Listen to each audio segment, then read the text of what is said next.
LBRY in the chat room wants to know what we think about Signal's new feature. They added stories. They're rolling out stories to Signal. And Brent, when I've spied on you, I've noticed that you're a Signal user. And I'm curious if you're going to be using Signal stories. I didn't look into it, to be honest. But from what I can tell from other people, it seems like the implementation is really good if it's a feature you care about. But I got to be honest, like the last 5+ features, like major features that they've come out with, I just haven't been excited about it at all. Isn't it funny how we seem to be here with messengers? By the way, I should mention, it does look like Signal lets you just turn it off. Which is nice. Yeah. That being said, the implementation, I think they did tastefully. Telegram today, as we record, is rolling out new features they said they would have had sooner, but it was Apple's fault. And I think the number one feature that looks interesting to us is they're adding transcription to audio and video messages. Ooh, this I did not hear. That is very exciting. You know, that's my favorite feature of my voicemail provider is that they just send me text. I don't need to listen to the thing. Come on. Video transcription's only available if you pay. I guess we should have expected it to come to that. Yeah. I mean, I kind of actually understand. My criticism has been so far that they haven't introduced anything that's worth paying for. Now they are. And if they do that in status updates, that's pretty good. They're also introducing topics for groups. So you can set a group topic. So they're competing with Slack now? Is that what's going on? Maybe. And I know you're going to love to see this. They're adding collectible usernames, an NFT-like. Don't call it an NFT. Don't call it an NFT, but it's NFT-like, and it's secured by the Tone blockchain. Oh. Yeah. Why do we have to do this to every good product? I don't know. Can't we just make another thing? It's office hours with me, Chris. All right, welcome into Old Man Radio, where we complain about chat messaging and apps that are adding silly avatars. My name is Chris, and I'm joined here with my good buddy, Brent. Hello, Brent. Hello, hello. Great to be here. It is. We started this morning with a smattering of topics, and now we have really kind of honed in on a weaponized show, if you will. So it's a normal day, it sounds like. It is. It's a normal day in podcast land. And there is a lot happening. And one of the things I like to do when I bring you into my office is I like to tell you a little bit about my industry, my place of work. And that is in podcasting. And in the local area news, our friends over at Podverse have a brand new release. Podverse 4.6.12 is ready for testing. And the big one here is you can import OPML from other apps into Podverse now. Huge. That's exciting. You can also sync new episode indicators across devices, so you'll know if you've seen it once. That's awesome. You can also dismiss them, and a bunch of other things in here too, like how things get auto-deleted or not, improvements to the transcript screen. We'll come back to that. And some fixes for issues, including some stuff for Matrix users, which is really great to see. So that's a brand new version of Podverse, the open source cross-platform podcasting 2.0 app that we love. And Fountain has a brand new release as well. They have just been cranking out the updates over at Fountain. 0.55 is available for iOS and Android now. Several playback and stability bug fixes that have been addressed in this one. 5.0 is a big release, lots of new features in there, and it's great to see Fountain also just cranking out the updates and improving the app consistently. When I first started using Fountain a few months ago, it was rough. And I really think they've come a long ways. And this kind of thing's hard, right? These are all new apps, but it's pretty impressive to see the trajectory. Both Podverse and Fountain have just been getting improvements and development at a breakneck rate. It's really impressive. I've been impressed with how active these projects are, especially in the open source-esque way that they're developing features and getting feedback from users. Even Fountain said, please keep sending feedback on all the things that need a little bit of our attention. So I think that's been super exciting to see, is just all the excitement around podcasting 2.0 stuff. And there is a lot of work to be done, so it's good to see them sustain this pace. I hope they can keep at it. And I hope that at this time in a year, they're going to be just in an absolute remarkable spot. And I have been more and more impressed just sticking with them.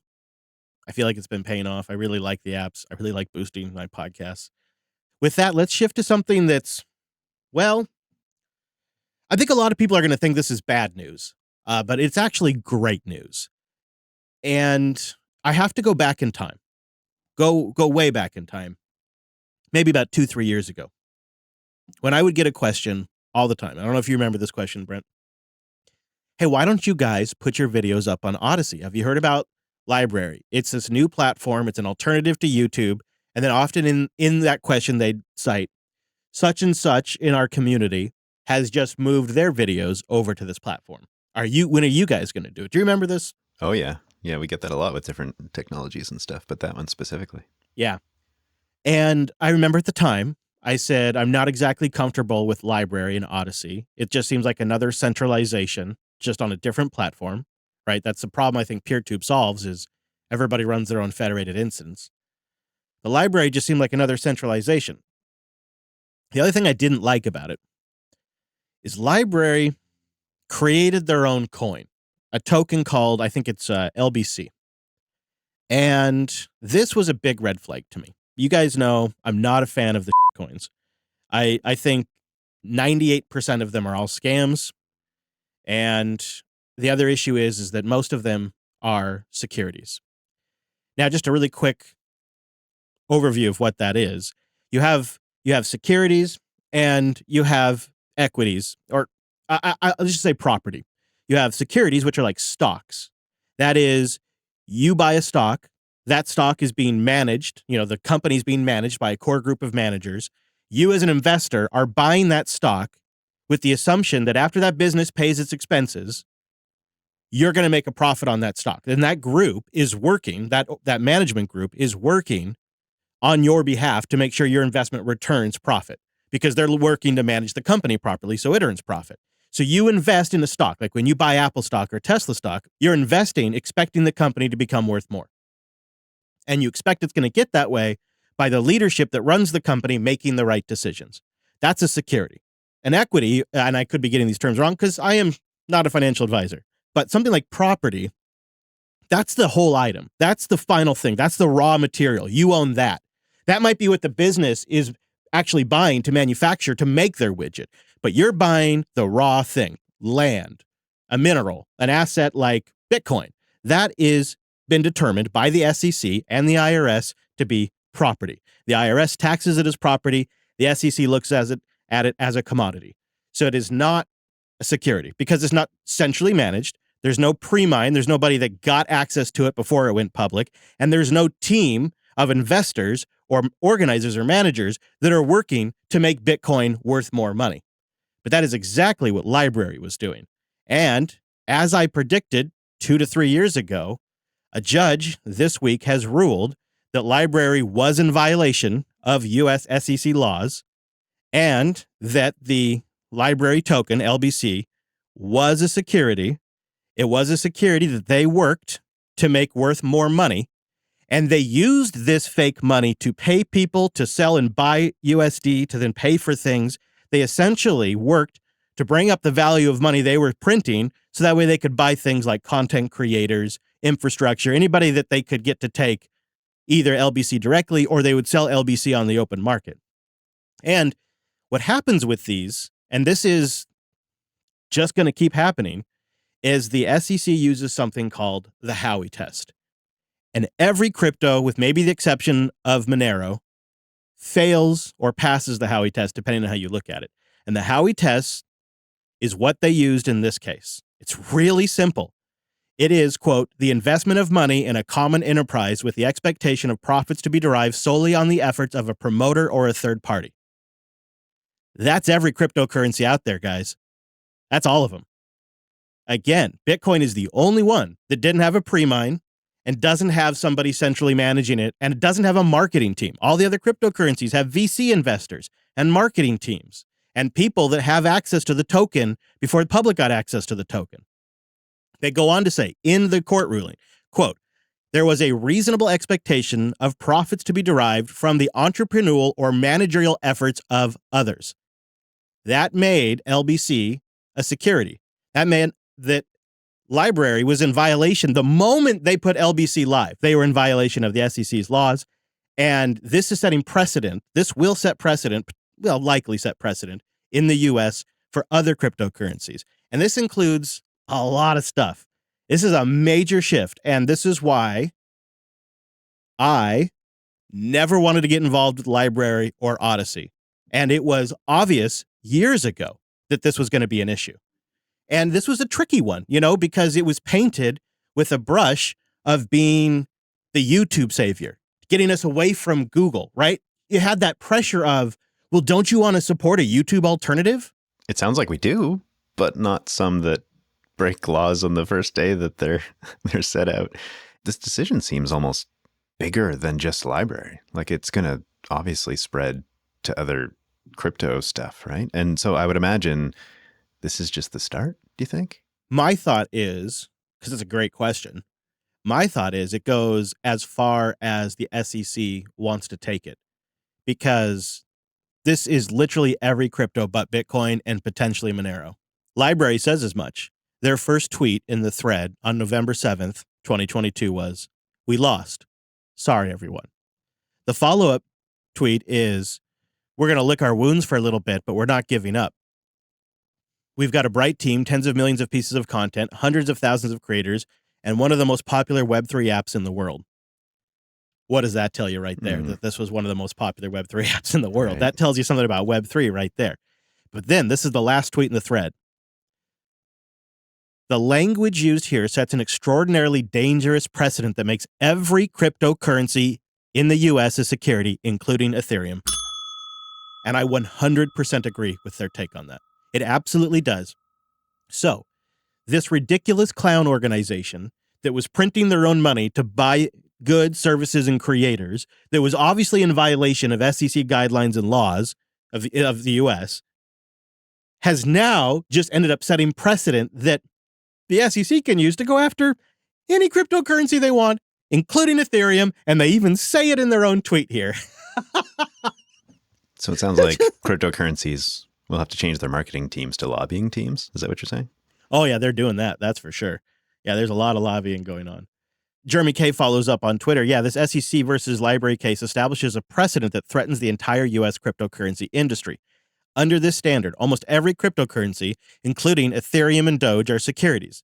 The future of crypto now rests with an organization worse than the SEC, the U.S. Congress. It's funny to see everybody freak out like they didn't know this, and I don't mean to have so much Schadenfreude here and really take a victory lap, but I guess I'm feeling a little vindicated today, because it just, I tried to express this. I tried to express this opinion to my friends in the Linux content creation space that were joining the platform, and everybody just kind of laughed at Chris, but Chris gets the last laugh. And this is what I've been saying about all cryptocurrencies except for Bitcoin. NFTs also fall into this securities category. There's a massive difference, and Satoshi Nakamoto just disappearing was perhaps the biggest stroke of brilliance that could have ever happened. But then the block size wars came along and completely obliterated huge parts of the OG Bitcoin dev team. So even like some of the OG people in Bitcoin were gone. And it really truly became a dispersed, decentralized, open source development project. And it's been that way for 10 of its 13 years of existence. And the downside is that it just moves slower. It develops slower. It's a little, maybe not to be unfair, but maybe it's a little bit more like FreeBSD in that regard, right? And the coins and altcoins, they're maybe a little bit more like your Hannah Montana Linux, where they can move really quick and they can break stuff and they can spin it as, hey, we're just trying things out. We're learning as we go. It's the future. And the user's like, oh, that's great. And they clap and everything's really great until it crashes down all around them. So that's, I think, the difference here. And maybe these bear markets are opportunities for people to figure it out. That's got me thinking a little bit about open source communities in general. Like, do you think that a project that starts up, it's one developer sitting there making a project, is it necessary for that person to kind of take a back seat a little bit and let the community take over to have a really successful and, well, maybe massively successful project? Is there a correlation there between those two realms? Good question again. And I think, yeah, Litecoin kind of had something sort of like that happen. The OG dev was there, and then one day he was like, I'm out, and he sold towards one of the tops. and he pieced out for a while, and then he came back a few years later, but he didn't have, nearly the bag anymore that he did before. It's really, really hard because anything that comes after Bitcoin is going to be inspired by Bitcoin. And so it's going to be created by a person. And what we are seeing, what's happening today as we record, is the FTX crypto exchange just had to sell to their competitor because they were using their own fake token, which just totally collapsed underneath them. So now their whole Sam Bankman-Fried went from one of the richest men in crypto with one of the most powerful exchanges that was buying up different crypto organizations in a bear market to he just became someone who had to sell his business because they screwed around with a crap coin. Like, it's just the reality of it. And the problem that gets everyone is greed. Because if you're going to create a token, you're going to create a token that's worth money, how do you resist the temptation to just not make a million of them for yourself first? It's called a pre-mine. And if you're creating it, it's so easy to justify the need for a pre-mine because, well, the project's going to have expenses. There's hosting. You might need to establish a foundation. There's going to need to be community forum. And like, well, we have expenses, so we should probably set 1 million of these tokens aside for ourselves. But the problem is you've immediately made it a security. You begin to manage it. And of course, you want to manage your own bag. You want to make sure that price go up. And of course, you're going to be tempted to sell every time the price hits a new local high. You're going to be tempted to sell because you got these tokens for free. So if you got 1 million tokens and the price is now 90 cents, that matters. Or if it gets up to $2, it doesn't, we're not looking at Bitcoin prices here. It could just be a couple of bucks. But when you get millions of tokens at zero cost, and then those tokens go up to a couple of dollars, these people can't resist but to sell. It's just human greed. Like, it's just, the ship has sailed. You know what I mean? And it just doesn't happen. It's reminding me of like the snake oil era when everyone was trying to early capitalism. Everyone's just trying to sell like whatever they can, whether it works or not, just to make a buck. Yeah. It seems almost normalized now for that to be the case. Like, people are just they're making their own currencies and trying to sell it to the next guy just to get a foot up. It's crazy. Yeah. It's why we need to just kind of, I guess, go through this phase is people just try it, they experiment, right? We have to learn what works and what doesn't. That's why I think when Fountain streams sats, I'm good with that because I can take those sats anywhere. I know there will only ever be 21 million Bitcoin. Every single Bitcoin, every single Satoshi can be accounted for if it's active on the network or what wallet it is sitting in. Every single coin can be accounted for. You can always verify supply. You know there will never be more than 21 million, and they're all fungible. So or non-fungible, whatever. I can take the Satoshis out of Fountain FM and I can put them in my wallet and vice versa. And if Fountain FM goes away tomorrow, those sats are still mine. They're still real sats. But if Fountain was making their own token, the Fountain coin, and then Fountain goes under, then your balance is worth nothing. Mm-hmm. That's just not sustainable. So I think it's just because the technology's become available to us, we have to go through this phase of screwing around to find out, I guess. And in this case, it hit our community pretty hard because Linux creators were one of the first to want to jump over because we are so desperate for Google alternatives. I think the motivation to adopt LBRY came from a good spot, but I think then you get that token in there and it just starts to get a little weird. Well, and Nev suggested in the chat that actually the community was a bit even more toxic over on that platform than it was on YouTube, which is, that's saying something, right? Well, don't you think there's a bit of irony about that? You'll see it with Mastodon too in some cases. If people are leaving the mainstream platform, then it's possible that they are kind of on the edges of issues, left or right or whatever it could be, however you want to frame it. And so I think you do get a higher concentration. Like Rumble has basically become a right-wing platform because it became popular in the conservative space on YouTube. When you get kicked off of YouTube, go to Rumble. And a couple of well-known conservative figures got kicked off and they promoted Rumble. So then kind of everybody moved over there. You see those kinds of things happen. What it really is solidified for me is Twitter, YouTube, and Facebook, and those types of things. That's the new mainstream media, right? That's the new modern mainstream media. And then you have your individual PeerTube instances and Mastodon instances that are the independent media. And they will range in quality and they will range in topics like independent media does. I think the red flag is whenever they work in their own token and their own coin. Right? There's no reason we can't do all of this with Sats and Lightning, for regardless. And then it's platform independent, it's vendor neutral, it's application neutral. It's the opposite of what the LBC token was. I hope that's the direction we go. And I feel like Podcasting 2.0 is taking us in that positive direction. I have a history question for you, and then I'm hoping you can fill me in. It seems like Bitcoin got a lot of stuff right. You know, it seems like every time you and I have a conversation about this, there's like, oh yeah, Satoshi seems to have, created it this way, and that avoids this and this and this and this problem. And there's like a host of those design decisions that seem to have led to its success, or at least it's like being different than a lot of the problematic cryptocurrencies. So was there a coin before Bitcoin that did a bunch of stuff wrong that they learned from? There was a couple of initiatives. Some of the core technology goes back to 1982. One of the key discoveries that made Bitcoin possible actually goes back to 1982.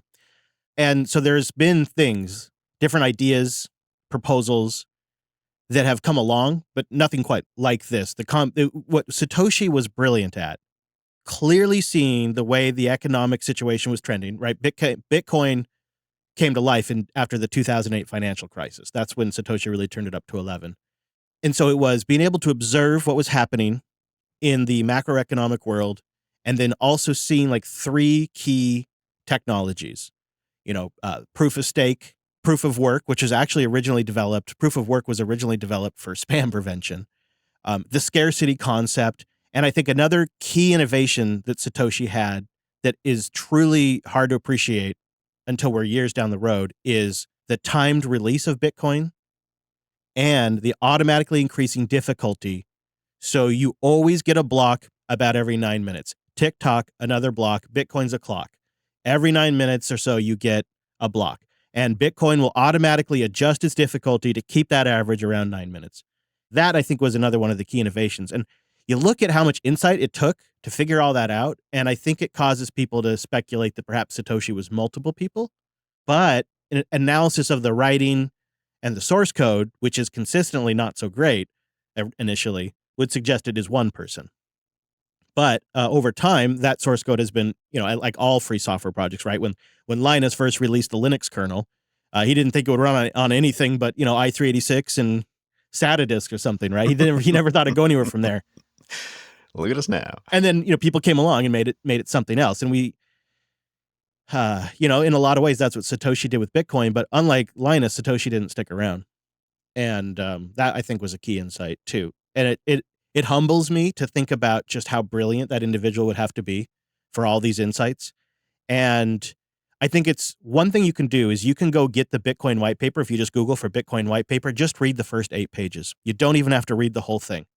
And you will be, I believe, struck at the brilliance and the foresight and the elegance and almost the art of what he created. I mean, it's so amazing. It's, like I said, it's very humbling. And you just read it, you just get that. I feel you can get that sense in the first 8 pages of the white paper. It's really something.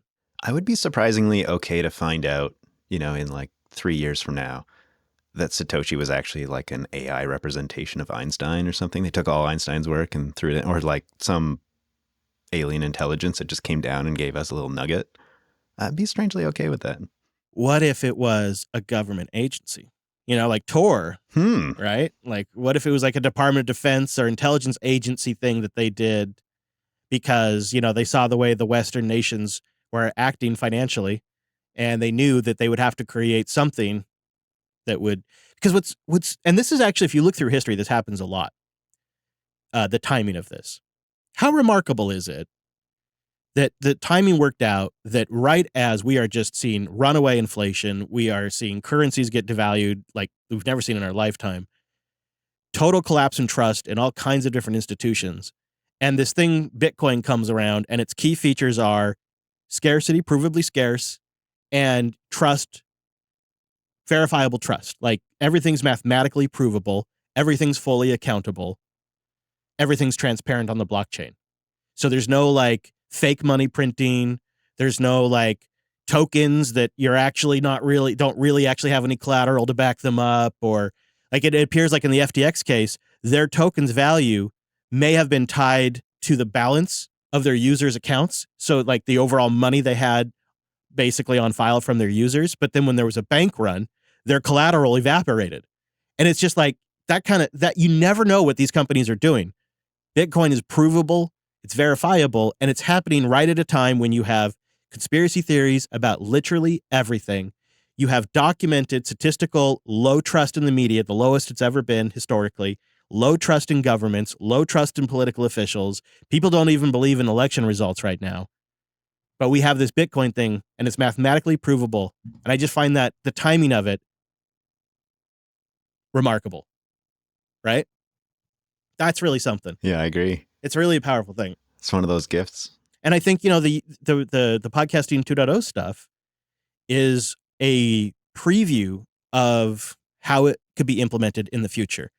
Like one thing we struggle with is how do we pay friends and family when we visit in the RV? Because we're there for a week sometimes or 2 weeks, Sometimes we're taking our energy off solar and we're using propane for heat. Sometimes we're using electricity. Like it's really, really just random. And Hadi and I were just talking about this last night. Like we're trying to come up with a formula where we can say, okay, what are your bills? We'll pay you a percent or whatever. And it's so different everywhere you go. And how great would it be if when I plug in Jupes, I just stream sats for what I use? And it just, if you apply that idea to all kinds of things you only need to use occasionally, or things like we're all feeling subscription fatigue. So what if you just got rid of subscriptions and you just stream sats when you use something or you send a boost in? And that system, not only is it just more straightforward and more pragmatic, but also it gives you a real connection with that thing. Like it assigns like what the value is. And I think that's an important thing to think about when you're using water or consumable goods like electricity or energy. So I feel like what we're seeing with boosts, I hope will spread to free software next. I kind of did a round. I did a round of looking this morning because I'd like to put some free software projects in our splits. And I mean, I'd love to donate some sats to Tor or to OBS or to FFmpeg or, whatever. But, it's just not happening. We're not seeing it yet. Inevitably, though, as the network grows, as the value grows, and as more things come online, there will be more and more things that we can pay, stream sats to or whatnot. So I'm hopeful. Why do you think we're not seeing it? Is it a technical barrier? Well, I mean, look at the absolute ridiculous clown world that is the crypto market. Yeah. Okay. Fair enough. I mean, we just talked about the LBRY coin or whatever, and we talked about the FTX coin, and there's dog coins. I mean, I think it's totally reasonable to look at the crypto market and just paint it all with a single brush. People did that to Linux for a decade. They just dismissed it as, all free software is garbage and Linux is free software, therefore it's garbage. And they did that over and over again. And it took a while for people to realize there were actual diamonds in the rough. But there's just a really real challenge, especially with all of the hype on social media and on YouTube, and all these crypto projects have marketing departments. There's just a real challenge getting the signal through that noise. I don't know, maybe a recession will kill off some of these crypto projects. And if we have a few more liquidations like we're seeing with the LBC and FTX token right now, a few of these things will start to die away. Bitcoin will remain standing just like it has for every bear market for the last 13 years. And maybe there will be some recognition that there is an actual blue chip asset out there, and then there's a bunch of crap out there. I don't know what it takes. It may take some sort of layer of abstraction. We'll have to see. My hope is the free software community is one of the first movers because the entire stack is free software. And it's something RMS has always talked about too, but getting payments over free software seemed like an impossible task. And now the whole infrastructure is just ready for them, and it's just getting better. So when they're ready to come on board and ready to throw up like a BTC Pay server or something and self-host their own system to get donations, the first couple of projects that do it are going to have a lot of success because in the meantime, we're building out a network for them. I could very much understand the hesitation, though. I mean, look at, was it a year ago, Mozilla wanted to accept some Bitcoin donations and just got just a storm of criticism for that. Mm-hmm. Mm-hmm. So take a small software project and yeah, you get that kind of criticism and maybe the project just dies, So I could see the hesitation. It's we live in a time where a couple of idiots that are shooting their mouths off about stuff they don't even understand, because some of those same people were telling you to go over to the library and become a LBRY user. Like Right. just absolute uninformed idiots. But A, social media platform gives them a megaphone, and B, there's a big problem in our tech community. And I'm sure you and I have fallen victim to it. I see it all the time, especially when it comes to this stuff. If you're very savvy technically, I think it's a bad habit to just assume you can look at something and understand it and figure it out. And I think that's the case with a lot of cryptocurrency stuff is you have people who have been in tech for a while, they've seen stuff come and go, they understand a lot of this stuff. They might even kind of grok some of the networking fundamentals that enables these coins to be possible, perhaps even kind of understand what blockchain is, which, isn't really good for much in most cases. So in a lot of ways, they're right about things. Like so many topics, you learn once you dive into it that there was a whole world that you didn't know existed. For me, this journey started over a year ago when I got an email into the Coder radio program. It was a really simple email. It just said, "Hey guys, what are your thoughts on Web3?" And I went, "What the hell is Web3?" And I went and looked it up and I watched some YouTube videos so I could, actually have a response for this guy. My first take was 25 minutes of trashing it all, just trashing crypto, trashing all of it, because I looked at it and I figured I was educated enough to know what the hell I was talking about. And I unleashed. There was something in the back of my mind, though, a couple of things that kept like circulating. I thought, well, I'll look into that. And I'll look into that. And that started a process, which you were here for some of it, where I was just really deep diving and I was just consuming everything I could 24/7 about the topic. And basically coming up to speed on how the Federal Reserve System works, how the US Treasury and Federal Reserve interoperate, and what the difference is between the Federal Reserve and the US Treasury. Like, is the Federal Reserve even part of the government? Like, just learning all of that again, and how that system works and what government bonds are, and just really going deep into that whole macroeconomy stuff. And then from that, understanding what makes something a shitty asset versus a pristine asset. And then kind of from there, coming back to Bitcoin again. Then understanding why all these other things are securities. But it took a whole process of like reading really boring financial books and watching excruciatingly boring financial videos and live streaming Jerome Powell when he does his Fed hearings, which I still do, right? Like it takes just watching C-SPAN videos and stuff that you never were into before. But I don't know. I really got into it for a bit. And it turned out, there's a lot of things happening there. And I just don't think people have the time for that generally. I just get a little obsessive sometimes. Well, have you ever considered co-hosting a podcast where you can kind of teach some of this stuff? We should plug the Bitcoin Dad Pod. And the Bitcoin Dad is an actual, genuine trained economist. So I learn from him all the time. You know who else I learned from? Linode. Linode has built a fantastic product. So go to linode.com/Jupiter and get $100 while you support this here show and the whole JB network.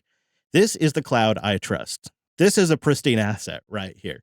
They've got really a great setup because for 19 years, they've had to survive on the merit of the product, not by crazy VC funding or weird tokens or selling monkey JPEGs. They had to actually create a top tier hosting provider. And they've got the best price to performance out there, 30 to 50% cheaper than the hyperscalers out there that also just want to lock you into their platform. And as a result of trying to be really competitive, they created fantastic support department. They have a beautiful dashboard, a clean, easy to use API that has lots of pre-written libraries so you can just plug it into your existing product or just use the command line client. You can even just run it on the node itself and then just take a snapshot. They have machines that range from like little nanodes that can maybe run a game server, your Nextcloud instance, or a blog, all the way up to ginormous systems like our Matrix box that has 96 gigs of RAM and like 48 CPU cores. They go beyond that too. They got rigs with like 300 gigs of RAM and multiple GPUs, which we had the opportunity to try recently. So it really scales for an individual or for a business. And man, has that saved our bacon. When we first deployed a couple of instances, we didn't have as many listeners. We didn't have as many people using these community services. So we started really small.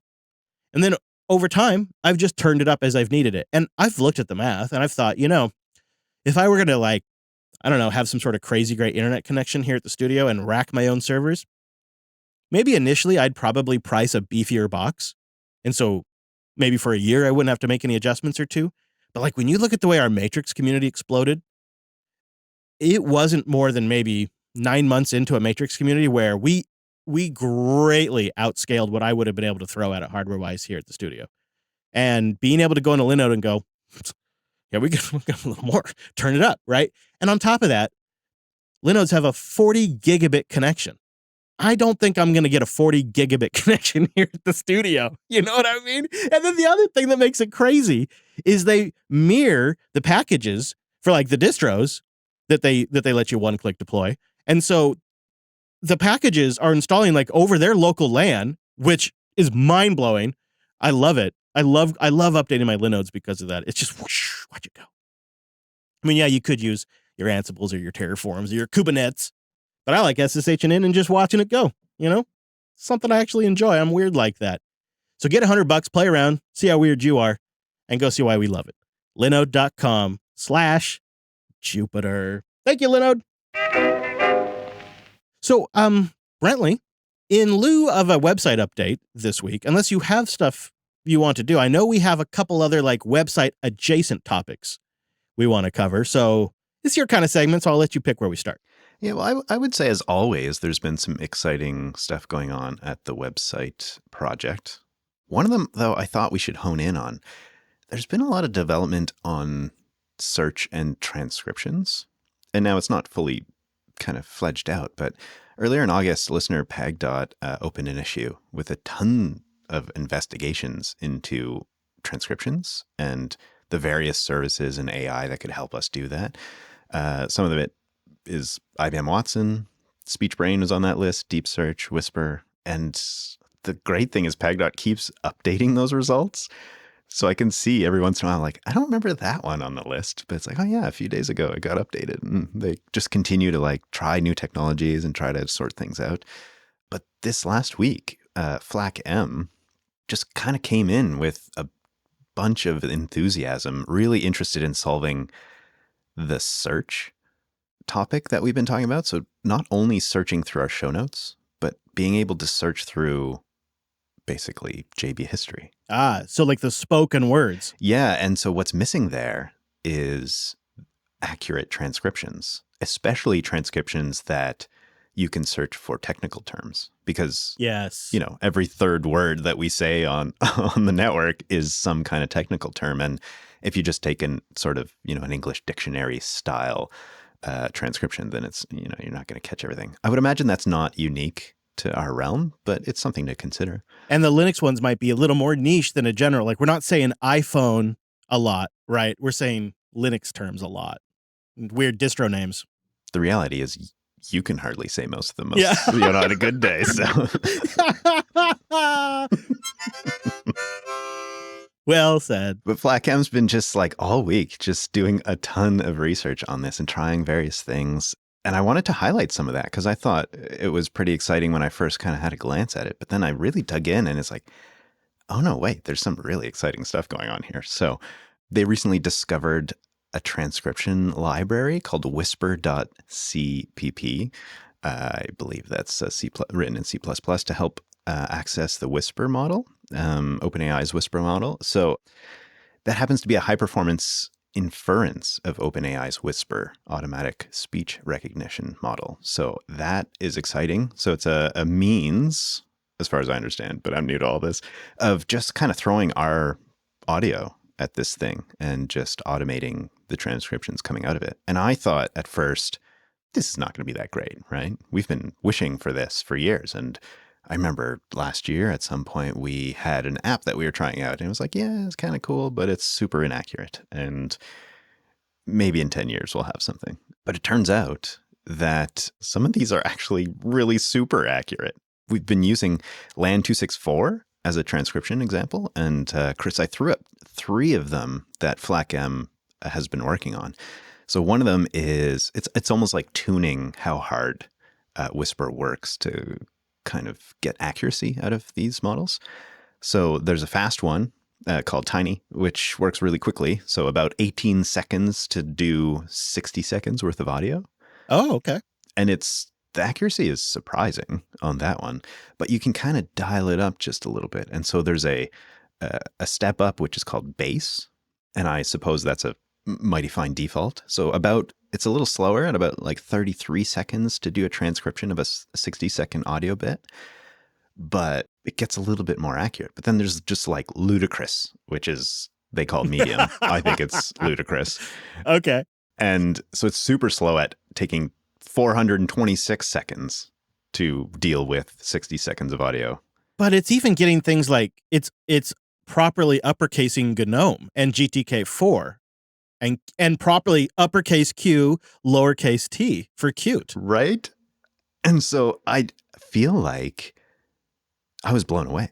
Like the accuracy at this is just way out there. I saw some early transcripts where, and I was going to read some on here, but I just thought it was super embarrassing. I was like, there's no way this is going to be usable for JB. But these examples are like, oh, wait a second. Like just the defaults are perfectly fine for what we need it to be. This is remarkable.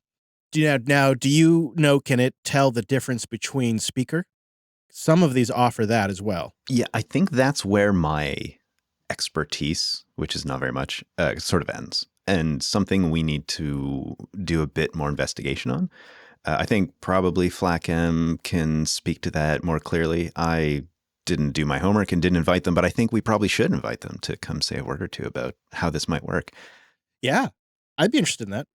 I don't know if it's necessary either that it has it. The core thing that I want from transcripts is accessibility and searchability, and so it'd be nice to have the speakers in there, but I don't know if it's actually necessary for the minimum viable product that we're looking for. I think you're right there. And this does definitely solve that search issue.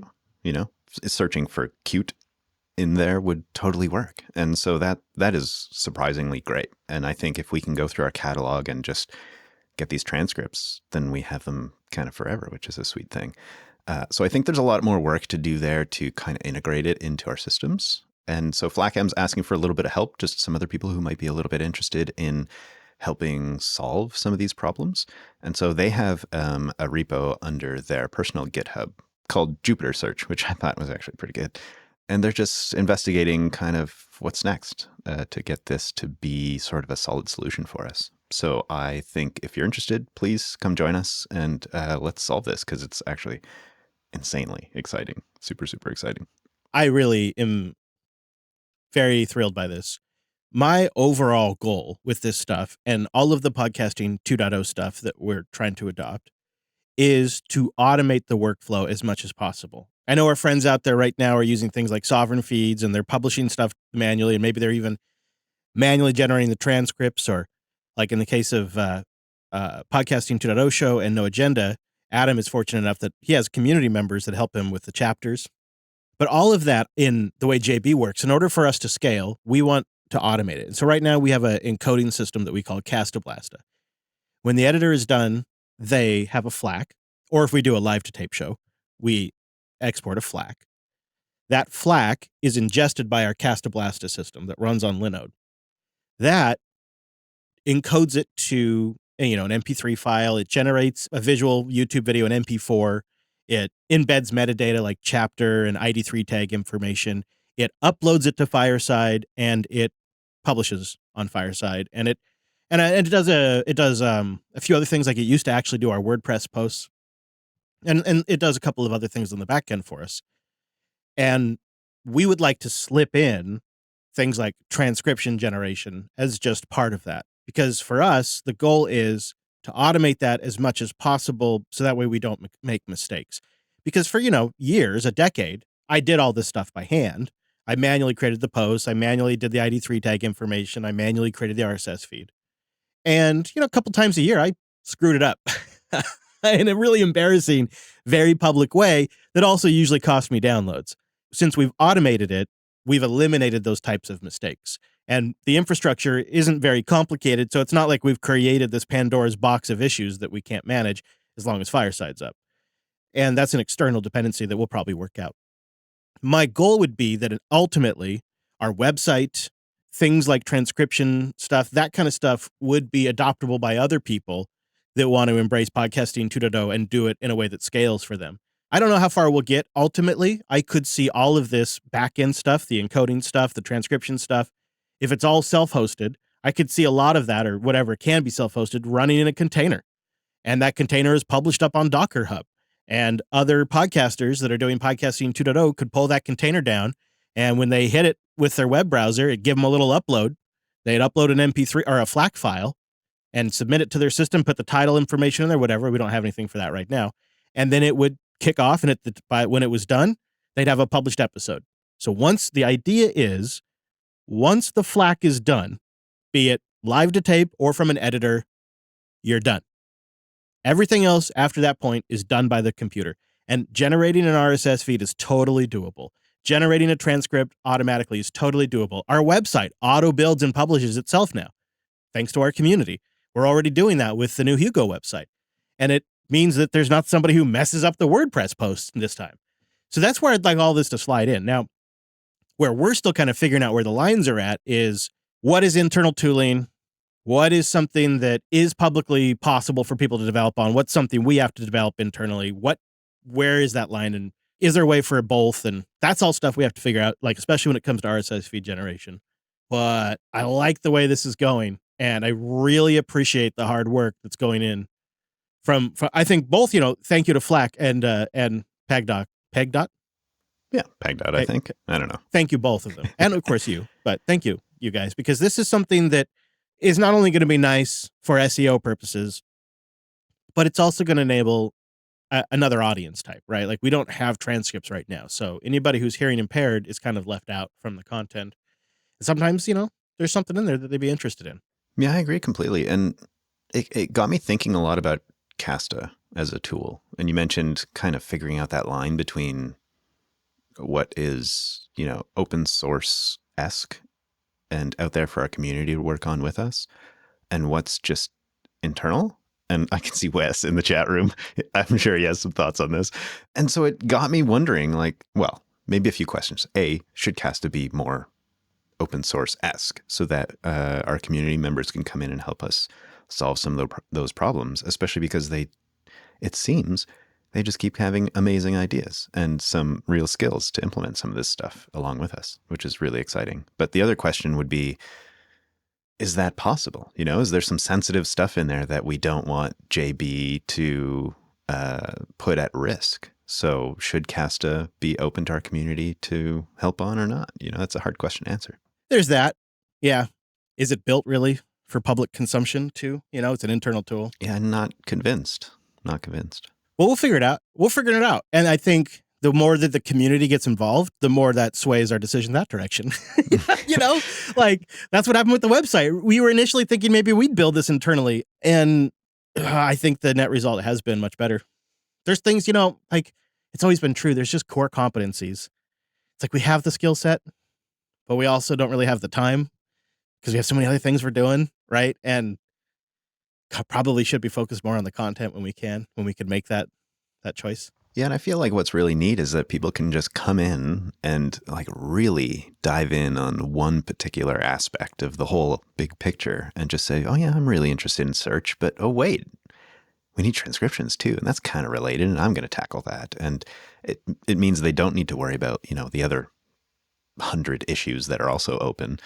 But I love that idea that someone can just come in and solve a small problem, but it's like the Unix way, solve a little problem and it just all adds up into this kind of amazing solution. The other thing too that's kind of neat about it, I suppose, is it's work that improves the experience for all the other audience members. Yeah, good point. And what's weird about it is, like, it's a way for your work to affect several millions of people, but not like tens of millions of people, right? It's like a way to have like an impact that'll actually impact a sizable user base if you look at it in that term. But it's not like it's gonna also like blow up in your face and become like this huge thing. It's not gonna become like some huge maintenance burden or something like some open source stuff does, right? It's really kind of straddles that line. It's like it's a smaller pond because it's a niche community and you can have a big impact. And like our community does. We got lots of feedback, and we actually have some physical mail in the mailbag this week. What, really? That's awesome. I love when this happens. I know. It even includes an actual note. Wow. Yeah. This is from Edward. He's writing in from Central Florida, a longtime listener, about 10 years. He's enjoying the content we produce for the podcast network. He says we may have seen him from time to time. He's on Telegram or Discord as T3KG33K. Or sometimes at Edward Crosby on Twitter. We've chatted on Telegram, he says, a few times, but he heard about our trip to JPL. So this is, I believe, a JPL-themed mailbag item that we got. He says, I was excited about your chance to see space in history and space future. My brother-in-law visits the LA area, so I'm hoping to take advantage of the tour of JPL soon. He also wants to take his brother. He's excited about NASA going back to the moon, he writes, and he says, I've included some NASA and Artemis swag in this letter. Oh, that's pretty great. He says he's a Linux sysadmin, and he says, yep, that means RHEL to be exact, and some AIX as well. Oh, wow. How about that? Yeah, he says if you've been following the unfortunate attempts for launch, he thinks it's going to happen. He wants to include as much swag as possible for the entire team, including remote team members. He specifically mentions you and Wow. Alex. That's thoughtful. He says he hopes I will distribute it appropriately. Like my laptop. He says, apologies if I didn't send it up. Keep up the great work. Thank you for what you're doing. That's amazing. He'd like to contribute again in the future. And he may try to send a boost soon, he says. Look at that. That is, wow. Thank you, Edward. Thank you, Edward. That's amazing. Yeah, so there is a whole bunch in here, including some Artemis swag and pamphlets here. And, oh boy. Oh, geez. Yeah, wow, whoa. Oh my God, he managed to cram a ton of stickers in here. We'll have no problem. Oh, wow. No problem distributing that. Yeah, I didn't realize. I dumped a few on the floor too, but I'll get them. And some really cool pamphlets. Oh, the launch complex. Oh man, I'd love to go down there and see that. Well, you just got to find a way to get invited. I mean, we did pretty well last time. We gotta figure out a reason to go down there, and then when we're down there, we visit Mike. You know, my buddy from Coda Radio. We go see Mike because he lives there. He's our Florida man. Yeah, and then there's a whole bunch of stickers that I didn't drop. Oh, nice. And then there's a whole bunch that I did drop. So I will definitely set them aside for you guys. Oh, some of those cool classic NASA stickers in there. Yeah, those are Look great. at that. I don't know if you can see the Artemis sticker in there. It's got a big A on it. Oh, it looks so cool. And then there's like a patch in here or something. Okay, I got to dig in here for a second. We're clearly nerds. Strangely okay with it. Oh, this is... Oh, I love this stuff. And isn't it nice to have something like to be enthused and proud of that the government's doing too? Isn't that nice? Yeah, imagine that concept, eh? Geez, this is so great, Edward. Thank you. Yeah, that's thoughtful. Very, very thoughtful. And I might snag a couple for the kiddos too. You know? This is great. And the back of a phone card holder. They have a brain booster. My job is to safely take our astronauts to the new and exciting places deep in space and bring them back safely. That's a brain booster for you. I like a brain boost. That's fun. Physical mail is fun. We've been lucky because Nev recently sent that ARC GPU. thank you, Nev. Breaking news on that. I believe the Thaleo is officially ordered. You believe? The new Thaleo. Do you not know? Well, I'm always, hesitant until I see a shipping notification. Oh, I see. I don't know. It just doesn't feel quite as real.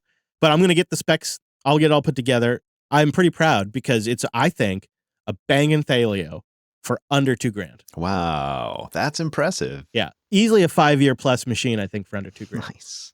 And that thing is so slick. Like, I love the case design. They worked super hard on that. They should be proud of that thing. And I took our experience that we got in testing it, and I spec'd it. I'll give you a little hint of what I did a little differently. I decided to go for an i5, kind of reduce some of the power and heat. Wow. All right. Yeah, I made a couple other choices. So you're not going to have to like peck this one for a while? It's the Hawk Attack, and it works. I had to do it yesterday, man. It works. Oh man. Yeah. That's how you when a fan's going out in a PC and it starts making that grinding noise, you can get I am living proof that you can get another year out of it if you do the Hawk Attack. Gotta hit the Hawk Attack. Hey, I'm curious, and maybe this is the wrong show for this, but you'll tell me. Did you ever get an update on what happened? For what? The Thaleo. Remember, it kind of failed on us right on the day of record, and then it kind of worked again the next day or something like that? I should actually email them and ask them if they had a chance to test it. That's a great question. I would love to know that. My outgoing theory before I shipped it was that there was like a disconnect with the power button. That's logical. Because there's a connector built into the case that has to sit on top of the power button connector, and I'm wondering if somehow that got, I don't know, but I should email them and ask. We had the case open 20 times in ideal circumstances, so I could see that happening. It's probably blame us. I'm fine with that. It could be that. It might be something else. But we'll find out if this one has a problem. All right, so we have more of the traditional style feedback as well. I think the real mail, the physical mail, is more traditional stuff. Okay. All right, good enough. Wow, that shows you my age, doesn't it? Well, I live in a digital world. I am post snail mail. So I'm not that old. That's what I'm saying. I'm actually saying I'm not that old. Bo wrote in with something that I think is really great. You're going to appreciate this, Chris. They write, since Office Hours 14 had the bit about clipping and driving, I thought you might find this workflow and this app kind of interesting. SnipD. I guess I'm saying that right. That's the only way to say it. Yeah, that sounds like a medical procedure that gentlemen get after they've reached a certain point in life. Snipped? SnipD. Snipped? How? Yeah, because it's not sniped. So, I'm going to go with snipped. Snipped Snipped like it's like a clip. Yeah, clip snip. You snip a clip. Yeah. Snipped is a podcast app with a killer feature of on-the-fly text transcription and a big old snip button right in the middle of the player. But it doesn't support 2.0 features yet, as they're interested and focused on other areas.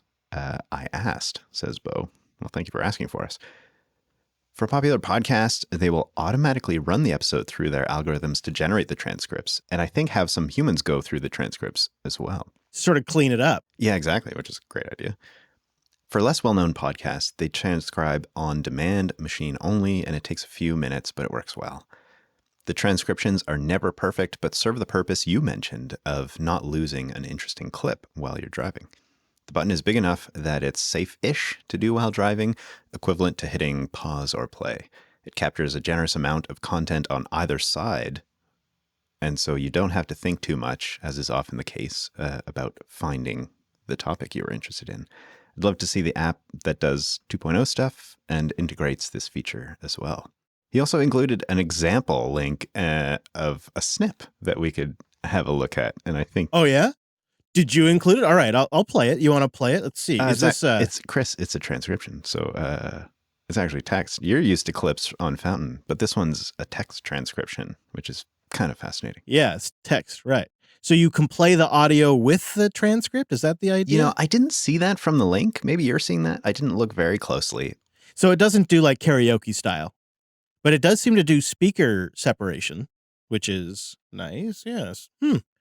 So Fountain also offers transcripts when you go to clip. You can get a text. It'll do a transcript of the podcast, and you can get all the text inside Fountain. They don't really expose it in other ways, though. Well, do you think that Fountain could change a few things to just make clipping a little bit more clip and drive safe, would you say? Well, I maintain for that, what you really probably want is something more akin to like a bookmark. You know, like if you were reading something, you'd put like a little sticker in there or you'd put a bookmark in there. Audible has this concept. I don't know if you've ever used the Audible app, but they have this concept if you can hit a bookmark and you can leave a note or not. And, you know, if I could just even transcript an idea, if I could hit a bookmark and say the point where the guys talk about crap coins or whatever, and then hit save, right? I'm trying not to swear. And that would be handy because then you could go back to that later, especially if you could have it set to remind you. Oh, now there's the feature. Oh, now you're talking. Now you're talking. Because we've heard that 100 times from the audience. I want to clip it. That's where the whole don't clip and drive thing came from, is by the time you get to your destination, you forget to clip. I do that all the time. All the time. I need a bookmark with an option to have a reminder. Like once my phone's out of driving focus, you could do it that way. Or a reminder that's like an hour, something, you know, by default. I don't know. I'm just the ideas guy, you know? Just the ideas guy. On long trips, I've considered carrying like a little notebook, and maybe this is less safe. Someone will tell me this is less safe if you think it is, but... No way. You could write and not even look. You could still understand it. Right. And like you could figure out your own handwriting. So it's like maybe a one-handed thing and you just have it on your, not on your dash, but on your center console or something. And because I've often thought while driving, especially long distances on long trips that are, you know, somewhat monotonous, you get all these brilliant thoughts about like, oh yeah, I'm making all these like connections between various ideas because finally in my day, I have some downtime to kind of let my mind just wander and make all these connections. But so often that just is lost because you can't note it down, or, you know, I guess you have your watch and you can leave a note to yourself there. I wonder if you do that, but that's often been a thought of mine, is like, I just want to capture these things. They're so valuable. And yet when you get to your destination, all of a sudden you're in the flutter of having to be somewhere or whatever, and you forget all that super valuable stuff. The watch stuff works. The more specific the note is, the less accurate the transcription might be, or 1 in 3 times it's not going to work at all, and it's so frustrating. You know what we used to do? Right when I started driving, because I'm an old man. See, now I'm old. Before cell phones were really like something that you used for driving, because there used to be this is going to sound weird, but before the smartphone, you put your phone away when you were driving. What a concept. Yeah. Now you put it up and you mount it on the dash or whatever. So that way you got your maps and your music and your pods and all that. But so back in my day, before then, it was actually super common for people to have a notepad mounted to their windshield or mounted to their dash. Oh, Chris, I didn't realize this. It shows the slight difference in age of you and I, perhaps, but that's a brilliant idea. I actually think, though, the better route to go is like Pilot Mike is strap it to the leg. You get a notepad that you can strap to your leg, so it's right there with a loop for the pencil, and you can just write right there. What, you got one hand on the wheel, you got one hand writing on your leg. I love this visual. Yeah, I think that'd work pretty well for you. So that's something to consider. I agree. We got to capture that stuff. Jerry, I'm not going to tell you that these will increase in value or even hold their current value. The truth is, you bought them because you like them. They have value to you. That's what matters. We got some great boosts, and WM went on a boosting spree last week, and 157, 998 of those landed on the show. I included a few that went over to Jupiter Extras in there because I wanted to get his note on here. It says, I wish I had something cool or funny here, but I'm not a super fan. I've just been a listener for a long time. And some days, listening to interesting, funny, or nerdy podcasts like this help me make it through the day. I finally landed an IT job, and I have Jupiter Broadcasting to thank for helping me make the dream come alive. Wow. That's so great. That is awesome. He threw some sats towards Unplugged, Coda Radio, and self-hosted, too. So that's amazing. It was very generous boosting spree. Pagdoc or Peg Dot. I'm so sorry, man. I really am trying.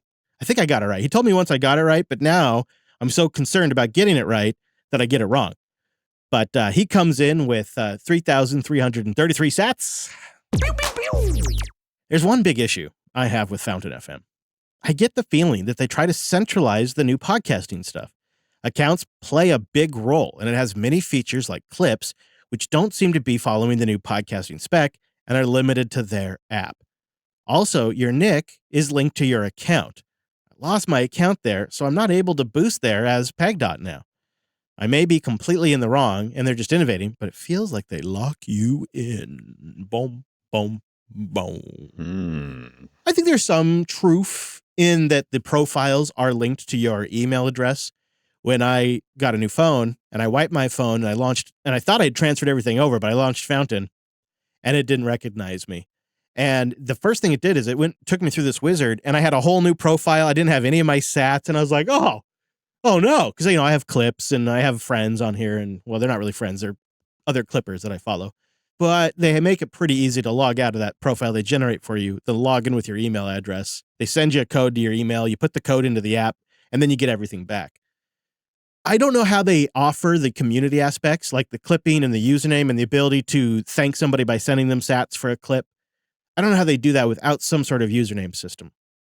I do agree, though. I would like to see them use the clips feature of the podcasting 2.0 spec.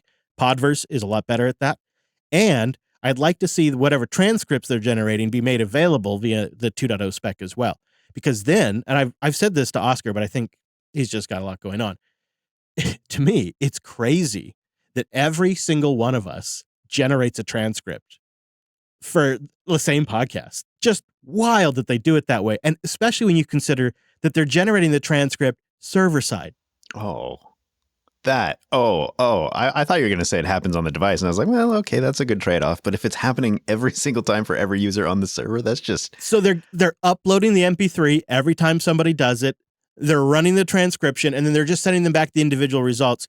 And to me, it just seems wild because you now have that data. If that data was available via the feed somehow, you would run it once and then everybody would have it.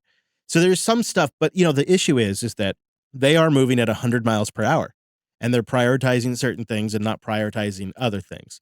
As far as the centralization goes, the key features that drive the innovation in the app, i.e. the podcasting 2.0 stuff, that's all based on the RSS feed, man. That's all in the RSS feed, and that is portable between apps. And then the other issue that I kind of takes, I think is kind of makes me feel a little better is all the sats you earn and stuff. Sats are sats. You can send sats in there. You could send them to another wallet, another user. You could send them to a podcast. I don't feel so bad about that either, because again, it's not like it's a fountain token. I do wish they would do a little more 2.0 spirited stuff, but like the one for me that'd be huge, and I think they're working on it, is the live item tag. Because when we get our own feeds going, we are going so all in on that live item tag. It's going to be great. And the implementation so far for the podcasts that support it on Podverse has just been so slick. You open up your podcast app. I know I go on about it, but I'm so excited about this. Been wanting this for a decade. You open up your podcast app, and it's just your regular old list of podcasts. Nothing different, nothing weird about that. But the ones that are live just have a little live icon next to them. And you can tap it, and so say you were subscribed to Office Hours, and you're jumping in the car or whatever, and you open up your podcast subscriptions. It'd be like a new episode of Office Hours is out. It'd be at the top of your feed with a little live icon next to it. And you could tap that, and your podcast app would just tune in our live feed. And then you can boost away, you can listen away. It's like you're actually just, going to the website or whatever. It's so great. And I'd love to see Fountain FM support that. But keep skeptical, I say. It's important to keep an eye on this stuff, and you got choice. Well, and ask the big questions.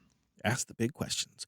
TrueGrits comes in with a big boost, 74,656 sats. You're doing a good job. He says the downside to boost is that sometimes you hear your own boost out loud and you think, wow, I sounded like a jerk.